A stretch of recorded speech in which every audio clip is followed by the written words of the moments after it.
le Burkina Faso tout seul refuse de payer la dette, je ne serai pas là à la prochaine conférence.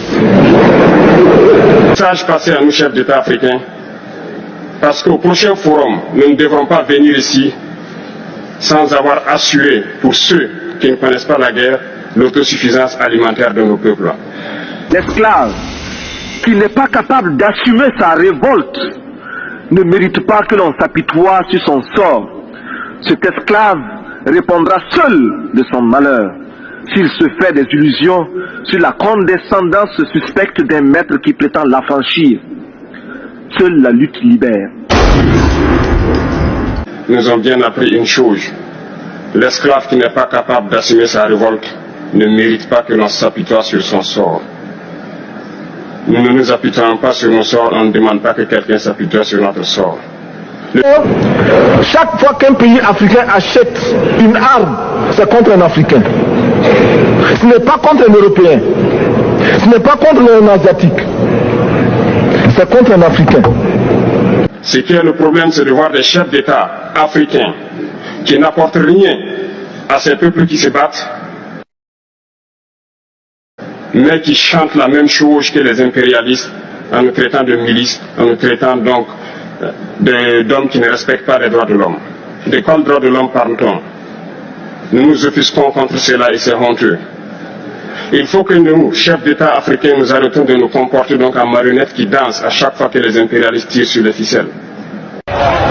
Jeunesse voltaïque, si un jour ces mercenaires que nous attendons de pied ferme venaient ici, seriez-vous prêts à prendre les fusils? Seriez-vous prêts à combattre l'ennemi? Seriez-vous prêts à combattre les valets locaux de l'ennemi? Jeunesse voltaïque, c'est ça la mobilisation. Chers frères, avec le soutien de tous, nous pourrons faire la paix chez nous. Nous pourrons également utiliser ces immenses potentialités pour développer l'Afrique, parce que notre sol, notre sous-sol sont riches. Nous avons suffisamment de bras et nous avons un marché immense, très vaste, du nord au sud, de l'est à l'ouest. Nous avons suffisamment de capacités intellectuelles pour créer, ou tout au moins prendre la technologie et la science partout où nous pourrons les trouver. De ne pas comprendre comment l'Afrique, avec tant de richesses sur notre sol, avec une nature généreuse, de l'eau, du soleil en abondance, l'Afrique est aujourd'hui le continent le plus pauvre. L'Afrique est un continent affamé. Et comment se fait-il que les chefs d'État traversent donc le monde à mendier? Voici des questions que nous nous posons et que nous n'avons pas de réponse jusque-là. Nous avons l'occasion de tisser de nouvelles relations. Et j'espère que ces relations puissent être les meilleures pour donner un meilleur avenir à nos peuples. Faisons en sorte également que le marché africain soit le marché des Africains. Produire en Afrique, transformer en Afrique et consommer en Afrique. Produisons ce dont nous avons besoin et consommons ce que nous produisons au lieu d'importer.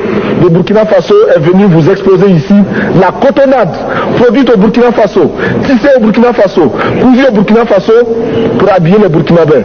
Ma délégation et moi-même, nous sommes habillés par nos tisserands, nos paysans. Il n'y a pas un seul fil qui vienne de l'Europe ou de l'Amérique. Je voudrais simplement dire que nous devons accepter de vivre africain. C'est la seule façon de vivre libre et de vivre digne. Je vous remercie, Monsieur le Président. La patrie ou la mort, nous vaincrons.